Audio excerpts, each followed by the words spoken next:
जय हिंद दोस्तों, स्वागत है आपका मेरे YouTube चैनल पर। प्यारे साथियों, मैं आशा करता हूं आप अच्छे होंगे और आप अपनी तैयारी को पर डे बहुत अच्छे तरीके से कर रहे होंगे। जैसे कि आपको पता है साथियों कि मैं आपके सामने टॉपिक टाइम एंड वर्क को स्टडी कर रहा हूं और टाइम एंड वर्क से रिलेटिव मैंने 2 और 3 वीडियोस अपलोड कर दी हैं। तो जिन बच्चों ने वो पहली वीडियोस नहीं देखी है तो वहां से उसका बेसिक कॉन्सेप्ट सीख सकते हैं।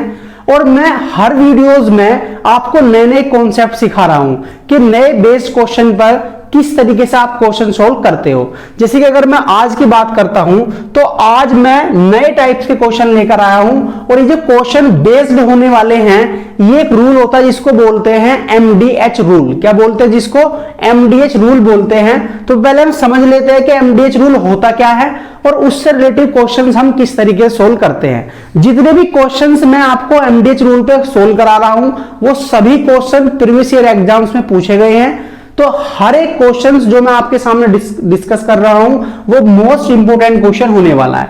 तो बच्चे इस समझते हैं यहां पर कि जिसकी मैं बात कर रहा हूं, मैंने बोला कि एमडीएच, क्या बोला इसका? एमडीएच रूल। तो एमडीएच रूल समझ लेते हैं। ये क्या कहता है? ये बोलता है कि M1 D1 H1 upon W1 M2 D2 H2 upon W2 ये इक्वल होता है। इसका मतलब क्या होता है? यहां पर हम बात करते हैं नंबर ऑफ पर्संस की। M1 क्या डिनोट करता है? नंबर ऑफ पर्संस डिनोट करता है। D1 डिनोट करता है नंबर ऑफ डेज।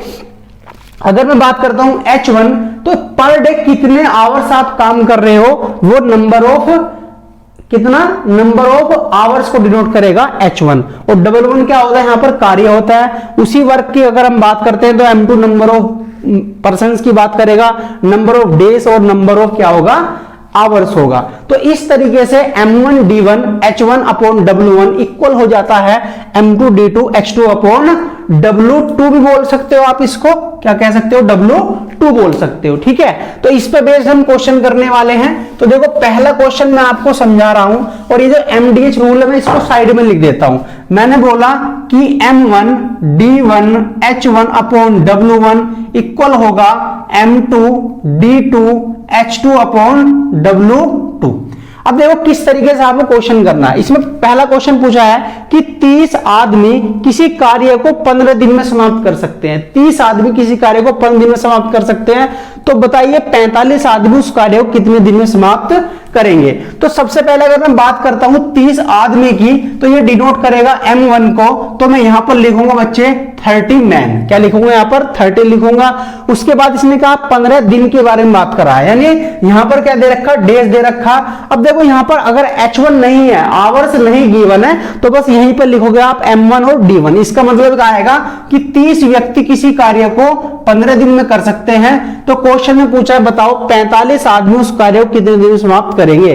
तो यहां पर क्या जाएगा आपका? 45 आदमी और कितने दिन में करेगा? तो आप क्या मान लोगे? आप इसको X डेज भी मान सकते हो या आप इसको क्या कह सकते हो बच्चे? T डेज ही बोल सकते हो, है ना? क्योंकि यहां पर हम किसकी बात कर रहे हैं? समय की बात कर रहे हैं। किसकी बात कर रहे हैं? समय की। इसको सिंप्लीफाई करोगे तो ये कितना जाएगा? टाइम जाएगा 15 3 45 और ये कितना टाइम जाएगा? 10 टाइम्स। तो T की वैल्यू कितना आ गया बच्चे? T की वैल्यू आ गया 10 डेज। इसका मतलब ये हुआ कि 45 आदमी उसी कार्य को कितने दिन समाप्त करेंगे? केवल 10 डेज में, जो कि ऑप्शन नंबर क्या है? सी है। इसी टाइप के सेकंड क्वेश्चन की तरफ चलते हैं। सेकंड क्वेश्चन की अगर हम बात करते हैं तो क्वेश्चन पूछा है कि 16 पुरुष एक कार्य को 7 दिन में समाप्त कर सकते हैं, तो उसी कार्य को 28 पुरुष कितने दिन में समाप्त करेंगे?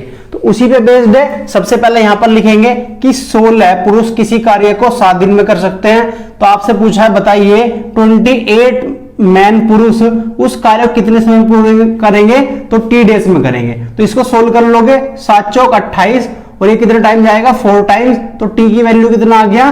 4 डेज आ गया। इसका मतलब 28 पुरुष उस कार्य को कितने दिन में करेगा? कितने दिन में करेगा? 4 डेज में करेगा। कि यहां पर ऑप्शन सारे गलत हैं, तो यहां पर अगर मैं लिख देता हूं 4 तो ऑप्शन नंबर क्या हो जाएगा? A will be the correct answer. इसी टाइप के क्वेश्चन नंबर 3 की तरफ चलते हैं। क्वेश्चन नंबर 3 में बोला है कि 12 पुरुष 1/3 कार्य को 8 दिन में समाप्त कर सकते हैं, तो उसी कार्य को 16 पुरुष कितने दिन में समाप्त करेंगे। तो अब यहां पर बस एक चीज समझनी है आपको कि 12 पुरुष के बारे में बात की तो 12 पुरुष आया और कितने दिन के लिए बोल रहे हो, 8 डेज के लिए, लेकिन कितना काम कह रहा, 1/3 कितना, थर्ड, 1/3 का मतलब क्या होता है 1/3। तो 1/3 कार्य 12 पुरुष 8 दिन में कर देंगे। तो हमसे पूछा है बताइए 16 पुरुष उस कार्य को कितने समय पूरा करेंगे। तो 16 पुरुष कितने डेज में करेंगे, इसको सोल्व करोगे आया कितना 12 × 8 × 3 = कितना 16 × t। 8 से कितने टाइम जाएगा ये 2 टाइम्स और 2 से कितना 6, तो t की वैल्यू कितना हो गया 18 हो गया। यानी इसका मतलब 16 पुरुष उस कार्य को कितने दिन में कर देंगे 18 दिन में करेंगे। Option number A will be the correct answer.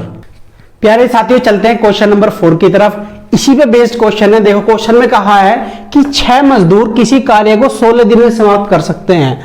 काम के लिए 10 मजदूर अवेलेबल है, उपलब्ध है, लेकिन ये कार्य 8 दिन में खत्म करना है। 10 मजदूर अवेलेबल हैं और ये वर्क जो कंप्लीट करना है वो कितने डेज में करना है, वो केवल 8 डेज में कंप्लीट करना है। तो पूछा इस कार्य को खत्म करने के लिए और कितने मजदूरों को बुलाया जाना है, कितने मजदूरों को बुलाया जाना है। तो सबसे पहले हम पहली कंडीशन लिख लेते हैं कि 6 मजदूर जो हैं वो किसी कार्य को कितने डेज में 16 दिन में कर देंगे। तो ये तो कंडीशन, ये तो उन्होंने बता दिया कि अगर हम 6% से काम कराएंगे तो 16 दिन में कंप्लीट हो जाएगा काम।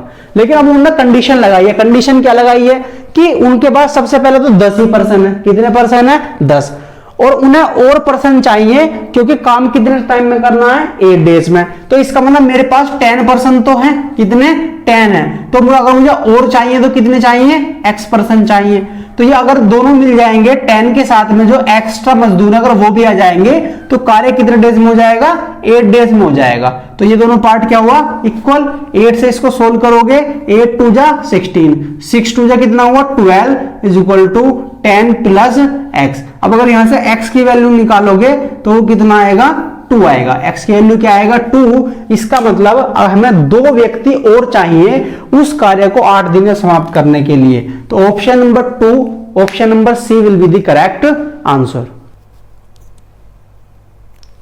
दोस्तों चलते हैं नेक्स्ट क्वेश्चन की तरफ। नेक्स्ट क्वेश्चन में क्या बोला है कि एक छात्रावास में 60 बालकों के लिए 15 दिन का भोजन है, 15 दिन के भोजन की व्यवस्था है। यदि 5 दिन बाद 15 लड़के और आ जाएं तब बचा भोजन कितने दिन तक चलेगा, तब बचा भोजन कितने दिन तक चलेगा। तो देखो यहां पर जैसे हमें खाने की बात कर रहे हैं, भोजन की बात कर रहे हैं, तो हम क्या काम करेंगे टोटल जो खाना हो उसी को वर्क बोलते हैं। यानी अगर मैं वर्क निकालना चाहूं तो मैं बोल सकता हूं कि 60 बालकों के लिए कितने दिन खाना है 15 दिन का खाना है। तो 60 × 15 ये टोटल भोजन को क्या करेगा डिनोट करेगा। अब इन्होंने कहा कि 5 दिन बाद 15 लड़के आए, तो इस बात का मतलब तो क्लियर है कि जो 60 बालक थे उन्होंने 5 दिन तक तो खाना खाया। यानी मैं ये बोल सकता हूं कि जो 60 बालक थे उन्होंने कितने डेज तक 5 दिन तक तो क्या किया खाना खाया। उसके बाद 15 लड़के और आ गए है ना, और 15 लड़के जैसे और आ गए तो उसने बोला कि बचा हुआ भोजन कितने दिन तक चलेगा। देखो अगर 60 बालक 15 दिन में काम कंप्लीट करेंगे तो अभी 60 बालकों ने कितने दिन काम करा, केवल 5 दिन, मतलब 5 दिन भोजन खाया है।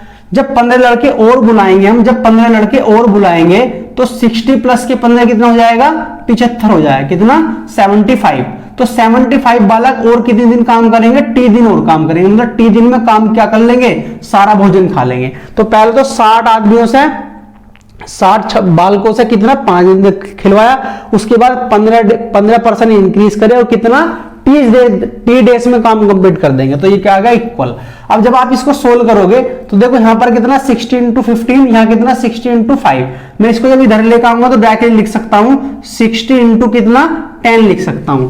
देखो यहां पर मैं बता देता हूं आपको 60 × 15 है ना = 60 × 5 + 75 × t। जब आप इस पार्ट को इधर लेकर आओगे तो इसे लिखोगे 60 × 15 - 60 × 5 = 75t। अब यहां से आप कॉमन क्या ले सकते हो बताओ, मैं सीधा सीधा 60 दिखा रहा हूं आपको। तो 15 - 5 = 75t। तो कितना आ गया 60 × 10 = 75t। तो ऐसे डायरेक्टली आप लिख सकते हो कि यहां पर जो 65 है कितना 10 आ जाएगा, ये किसके इक्वल आएगा 75 × t के। अब आप इसको सोल्व करोगे तो कितने जाएगा 15 चौका 60 और 15 पंजे 75, 5 से कितने टाइम जाएगा 2 टाइम्स। तो t की वैल्यू कितना आ गया 8 आ गया। इसका मतलब ये हुआ कि 15 लड़के जब और आ जाएंगे तो बचा हुआ भोजन जो कितने दिन तक चलेगा, 8 दिन तक और चलेगा, जो कि ऑप्शन नंबर क्या है, C. Option number C will be the correct answer. चलते हैं साथियों लास्ट क्वेश्चन पर। लास्ट क्वेश्चन में बोला है कि 60 लोग किसी कार्य को 40 दिन में कर सकते हैं। यदि 20 लोग समूह को छोड़ देते हैं तो कार्य कितने दिनों में पूरा होगा। बिल्कुल सिंपल है। सबसे पहला कंडीशन है बच्चे कितना, 60 लोग किसी कार्य को 40 दिन में कर सकते हैं। तो अब इन्होंने कहा है कि 20 लोग कार्य छोड़ देते हैं, समूह से चले जाते हैं, ग्रुप से निकल जाते हैं। तो बताइए अगर टोटल 60 थे, अगर टोटल कितने थे, 60 थे, अगर 20 ने छोड़ दिया तो कितने रिमेनिंग हुआ, कितना रिमेनिंग हुआ, 40 हुआ।